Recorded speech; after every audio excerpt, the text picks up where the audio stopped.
दिया, हम मस्जिद बनाएंगे। अरे स्कूल बनाइए ना, अस्पताल बनाइए ना। गंगा में लाशें वही थी, लाशें किसकी थी? मेरे भाई बहनों की थी, मेरे अपनों की थी। दर्द है।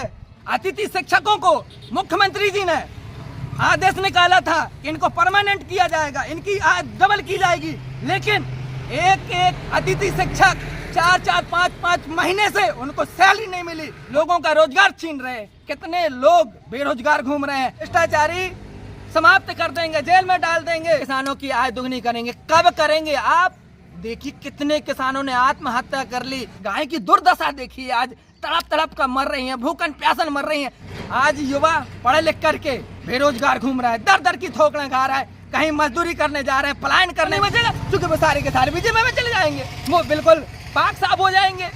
इसीलिए मोदी जी कह रहे हैं एक भी नेता नहीं बचेगा, क्योंकि वो अपनी पार्टी में भर्ती यूपी में निकली थी ना। 18 लाख बच्चों ने एग्जाम दिया, पेपर क्या हुआ? लीक हो गया। बच्चे भेड़ बकरियों की तरह, सभी का सम्मान करता हूं, लेकिन उसके लिए स्पेशल ट्रेन चलाई गई थी। क्या बच्चों के लिए जाने के लिए स्पेशल ट्रेन नहीं चला सकते थे आप? देखिए गधे की गिनती हो गई, भेड़ बकरियों की गिनती हो गई, पशु की गिनती हो गई, लेकिन आदमी की गिनती नहीं हो रही। मैं प्रश्न करता हूँ, आप कांग्रेस का बात कर लीजिएगा। कांग्रेस आती है, मुसलमान का वोट लेती है, उसके बाद करता क्या? कुछ नहीं ना। आप बीएसपी वाले वो भी यही करते हैं। यहाँ पर आपको 5 साल कोई बीएसपी वाला दिखा?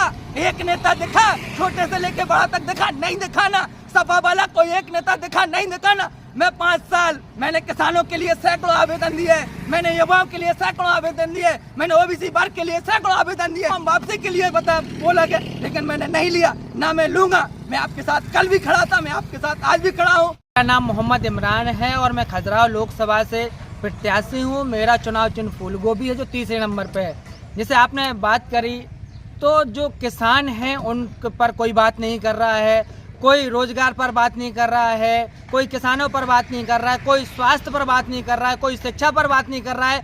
बात कर रहा है काय पे चल रही है? चाहे आदरणीय प्रधानमंत्री जी हों, चाहे माननीय सांसद जी हों, चाहे विधायक जी, कोई भी हो, बातचीत चल रही काय पे? हिंदू मुस्लिम पे, मंदिर मस्जिद पे। कोई विकास पे बात नहीं करना चाहता, कोई रोजगार पे बात नहीं करना चाहता, कोई शिक्षा पे बात नहीं करना चाहता, कोई किसानों की बात नहीं करना चाहता। आप कितने मुद्दे देखिए, लेकिन बात करेंगे ये बस लड़ाई झगड़े पे, बात करेंगे उल्टी सीधी बात करेंगे। आखिर क्यों नहीं आप लोगों की बात करना चाहते? आप स्वास्थ्य की व्यवस्थाएं देखिए, आप कितनी चरमराई हुई हैं। आप दिन खजुराहो एक इंटरनेशनल टूरिस्ट प्लेस है, वहाँ पर आप स्वास्थ्य की व्यवस्थाएं देखिए, वहाँ पे 4-5 डॉक्टर है केवल, लेकिन दवाइयों के नाम पे शून्य है। आखिर क्यों?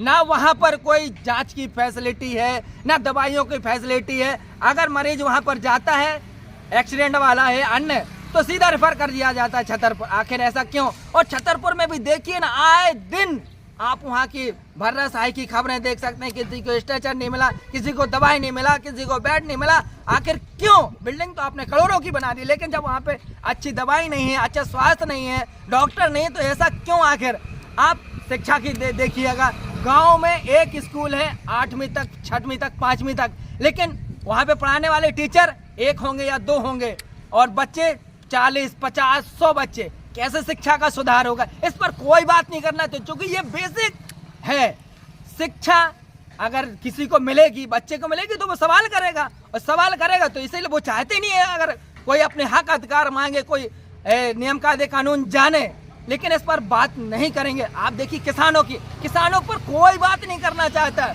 मोदी जी कह रहे थे, हमारे प्रधानमंत्री जी कह रहे थे, हम किसानों की आय दुगनी करेंगे। कब करेंगे? आप देखिए कितने किसानों ने आत्महत्या कर ली, उनकी फसलों पर नुकसान हो गया। अभी वर्तमान में कुछ दिन पहले ओलावृष्टि हुई थी, बहुत ज्यादा ओलावृष्टि हुई थी, फसलें 50%, 60% तक नष्ट हो गई। आज एक किसान मुझे बता दीजिएगा, एक किसान जिसको उसको मुआवजा मिला हो। लेकिन फोटो सेशन हो गया, प्रधानमंत्री जी ने बोला मुआवजा देंगे, मुख्यमंत्री ने आदेश निकाला, विधायक जी गए, उनकी फोटो खिंच गई, सांसद जी गए, उसकी फोटो खिंच गई, बस हुआ क्या? फोटो हुआ। जो अधिकारी हैं, एक मुझे किसान बता दीजिए अगर उसको मुआवजा मिला है, लेकिन उनकी कोई बात नहीं करेगा। जो आवारा गाय घूम रही हैं, पशु मर रहे हैं, बात करते हैं हम, गाय हमारी माता है, बिल्कुल गाय हमारी भी पूजनीय है, हम उसका सम्मान करते हैं, लेकिन गाय की दुर्दशा देखिए, आज तड़प तड़प कर मर रही हैं, भूखन प्यासन मर रही हैं। गौशाला हर गांव में खुली हुई है, हर पंचायत में खुली हुई है, लेकिन एक भी गौशाला आज चालू नहीं है। क्यों नहीं चालू है? शासन किसका है? प्रशासन किसका है? शासन से, प्रशासन से, उन्हीं से तो बात करी जाएगी। अभी कुछ दिन पहले आपने देखा होगा ओबीसी महासभा संगठन के द्वारा यहाँ राजनगर तहसील में हजारों गायें लाई गई थी, किसानों की पीड़ा दिखाई गई थी, तहसील के अंदर भी गाय घुसेड़ी गई थी। उसके बाद संबंधित मंत्री ने, पशुपालन मंत्री ने एक आदेश निकाला था कि इन गायों को गौशाला में रखा जाए, उनका प्रबंध किया जाए, लेकिन उनके आदेश की धज्जियां उड़ा दी गई, चाहे वो कलेक्टर हो, चाहे एसडीएम हो, चाहे कोई भी संबंधित अधिकारी हो, उनके आदेश का कोई पालन नहीं करा गया। लेकिन मोदी जी कहते हैं, बीजेपी वाले जो नेता पदाधिकारीगण, गाय हमारी माता, गाय पर केवल राजनीति करेंगे। गाय रोड पर बैठी रहती है, आए दिन एक्सीडेंट होती हैं, आए दिन हमारे भाई बहन मरता है, मृत्यु हो जाती है, अकाल मृत्यु में समा जाते हैं, गाय भी मरती हैं, उनके लिए कोई प्रबंधन नहीं, कोई प्रबंधन नहीं है। लेकिन बात करेंगे गाय पर, आप देखिए रोजगार पर आप बात करिए, लेकिन आज युवा पढ़े लिख करके बेरोजगार घूम रहा है, दर दर की ठोकरें खा रहा है, कहीं मजदूरी करने जा रहे हैं, पलायन करने जा रहे हैं, लेकिन उस पर कोई बात नहीं करना चाह रहा है। अभी भर्ती हुई थी पटवारी की, एक एक सबूत था, भ्रष्टाचार के सबूत थे। जिस कॉलेज से भ्रष्टाचार और लेन देन की बातें सामने आई थी, स्क्रीनशॉट सामने आए थे, वो कॉलेज किसका था? बीजेपी के नेता का था। लेकिन आज उस पर कार्रवाई हुई, कोई कार्रवाई नहीं हुई, इसलिए नहीं हुई क्योंकि बीजेपी का नेता है। मोदी जी कहते हैं सारे भ्रष्टाचारी समाप्त कर देंगे, जेल में डाल देंगे, ईडी लगा देंगे, सीबीआई लगा देंगे। लेकिन हाँ, बिल्कुल सही कहा, एक भी नहीं बचेगा। क्यों नहीं बचेगा? क्योंकि वो सारे के सारे बीजेपी में चले जाएंगे, वो बिल्कुल पाक साफ हो जाएंगे। इसीलिए मोदी जी कह रहे हैं एक भी नेता नहीं बचेगा, क्योंकि वो अपनी पार्टी में ले लेंगे ना। लेकिन इस पर कोई बात नहीं करेगा। चाहे आप देखिए प्रफुल्ल पटेल पर करोड़ों के घोटाले के आरोप लगे, आप महाराष्ट्र में देखिए शुभेंदु अधिकारी पर देखिए, इन पर करोड़ों के भ्रष्टाचार के आरोप लगे, लेकिन कोई बात नहीं करना चाहते। इस पर बहुत सारी चीजें हैं, लेकिन इस पर कोई बात नहीं करना चाहता। रोजगार, अभी पुलिस भर्ती यूपी में निकली थी ना, 10 लाख नहीं 18 लाख बच्चों ने एग्जाम दिया, पेपर क्या हुआ? लीक हो गया। बच्चे भेड़ बकरियों की तरह जाने वाले थे। अभी राम मंदिर का उद्घाटन हुआ, मैं उनका सम्मान करता हूँ, मैं भी सभी देवी देवताओं को सभी का सम्मान करता हूँ, लेकिन उसके लिए स्पेशल ट्रेन चलाई गई थी। क्या बच्चों के लिए जाने के लिए स्पेशल ट्रेन नहीं चला सकते थे आप? क्योंकि वो भी तो भेड़ बकरी थोड़ी ना है। आप देखिएगा ओबीसी वर्ग की मैं एक बात करना चाहूंगा, जातिगत गणना आप क्यों नहीं करवाना चाहते? जितनी जिसकी संख्या बढ़ी उसको उससे हिस्सेदारी, लेकिन इस पर बात ही नहीं करेंगे। आप देखिए गधे की गिनती हो गई, भेड़ बकरियों की गिनती हो गई, पशु की गिनती हो गई, लेकिन आदमी की गिनती नहीं हो रही। आप देखिए अभी लोकसभा चुनाव चल रहे हैं, 543 सीटें हैं, SC ST का रिजर्वेशन है, जनरल है, ओबीसी को उसमें नाम ही नहीं है। भैया ओबीसी इंसान ही नहीं है क्या? ओबीसी बिल्कुल किसी चीज में नहीं आएगा क्या? आप 13% उनको, जो अभी पटवारी भर्ती हुई थी उसमें 13% रिजर्वेशन दे रहे हैं, जबकि कोर्ट का गाइडलाइन से 27% दीजिए। आखिर क्यों नहीं दे रहे? आप लोगों का रोजगार छीन रहे हैं, कितने लोग बेरोजगार घूम रहे हैं। अतिथि शिक्षकों को मुख्यमंत्री जी ने आदेश निकाला था कि इनको परमानेंट किया जाएगा, इनकी आय डबल की जाएगी, लेकिन एक एक अतिथि शिक्षक 4-4, 5-5 महीने से उनको सैलरी नहीं मिली। उनकी आप क्यों नहीं मिली सैलरी? जो वर्तमान मुख्यमंत्री जी क्यों नहीं सोच रहे हैं, क्यों नहीं ध्यान दे रहे हैं? उनके भी तो घर परिवार है, उनके भी तो बाल बच्चे हैं, कैसे पालेंगे? वो तो बिद गए ना, क्या करें बेचारे? ना तो वो छोड़ सकते हैं नौकरी, ना वो आगे कुछ और कर सकते हैं। आप आंगनवाड़ी रोजगार सहायकों को देखिए, उनकी आय दोगुनी करने के लिए कहा गया था, लेकिन आज उनको एक भी पैसा नहीं मिल रहा है। 4-4 महीने रोजगार सहायक देखिए, उनकी 4-4 महीने से सैलरी नहीं मिली, डबल कर देंगे। इतने सम्मेलन हुए भोपाल में जाके, किसी एक का बताइए मुझे जो पालन किया हो, लेकिन कुछ नहीं, बस सारी चीजें हवा हवाई हैं। मोदी जी ने कहा था जो चप्पल पहनेंगे ना, हम उनको हवाई जहाज में यात्रा कराएंगे, हम उनको घुमाएंगे। अरे कौन बता दीजिएगा? चप्पलें तो बेचारे उनसे पूछिए जो कोरोना का भूखे घूमते रहे, उनसे पूछिए दुर्दशा कैसी होती है। आपने देखा होगा गंगा में लाशें वही थी, लाशें किसकी थी? मेरे भाई बहनों की थी, मेरे अपनों की थी। दर्द है, कहा कि बहुत मैंने कुछ किया। अरे क्या करा आपने? आपने लिया, हाँ बिल्कुल करा, आपने चुनावी बॉन्ड में करोड़ों अरबों रुपए लिए। किससे लिए? जिन्होंने भ्रष्टाचार किया, जिन्होंने लूटा है, उनसे आपने लिया है, और उनको अपनी पार्टी में शामिल करके टिकट भी दी।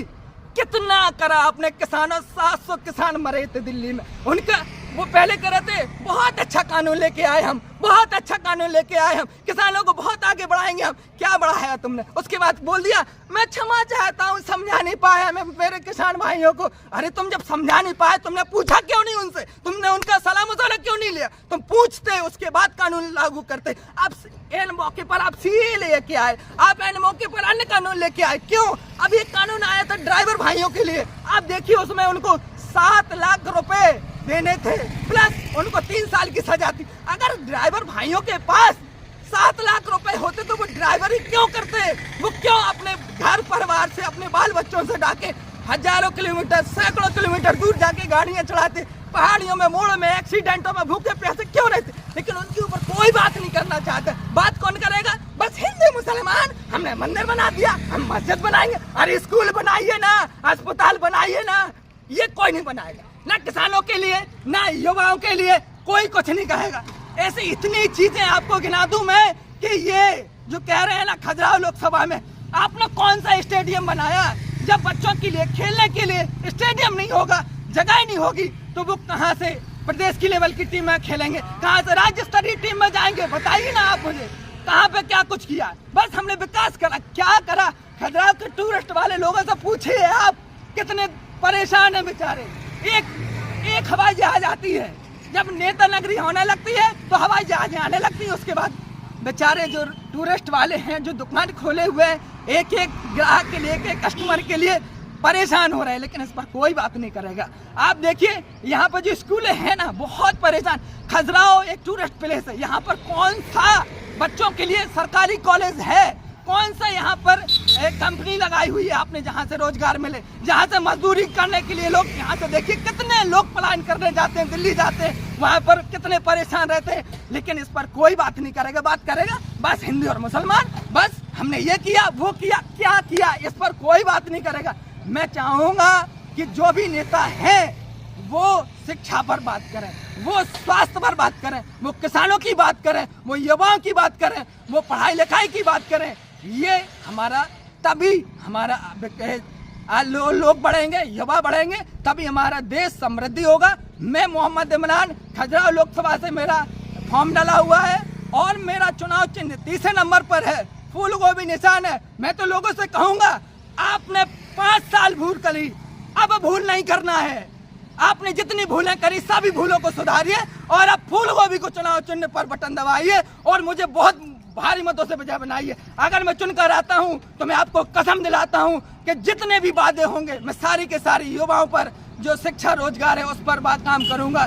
ना तो मैं हिंदू से नफरत करता हूं, ना मैं मुसलमान से नफरत करता हूं। आप कांग्रेस का बात कर लीजिएगा, कांग्रेस आती है, मुसलमान का वोट लेती है, उसके बाद करता क्या? कुछ नहीं ना। आप बीएसपी वाले वो भी यही करते हैं। यहाँ पर आपको 5 साल कोई बीएसपी वाला दिखा, एक नेता दिखा, छोटे से लेके बड़ा तक दिखा? नहीं दिखा ना। सपा वाला कोई एक नेता दिखा? नहीं दिखा ना। मैं 5 साल मैंने किसानों के लिए सैकड़ों आवेदन दिए, मैंने युवाओं के लिए सैकड़ों आवेदन दिए, मैंने ओबीसी वर्ग के लिए सैकड़ों आवेदन दिए, लेकिन अन्य जो प्रत्याशी हैं उनको आपने देखा? नहीं देखा ना। मैं आपके लिए लड़ता रहा हूँ, मैं आपके लिए लड़ता रहूंगा। युवा के लिए, चाहे पीड़ित के लिए, चाहे मेरे ऊपर कितने भी केस लगा दिए जाए, मेरे ऊपर एफआईआर भी दर्ज कर दी गई, मेरे ऊपर दबाव भी बनाया गया, फॉर्म वापसी के लिए बोला गया, लेकिन मैंने नहीं लिया, ना मैं लूंगा। मैं आपके साथ कल भी खड़ा था, मैं आपके साथ आज भी खड़ा हूँ। जय हिंद, जय भारत, जय ओबीसी, जय संविधान। धन्यवाद।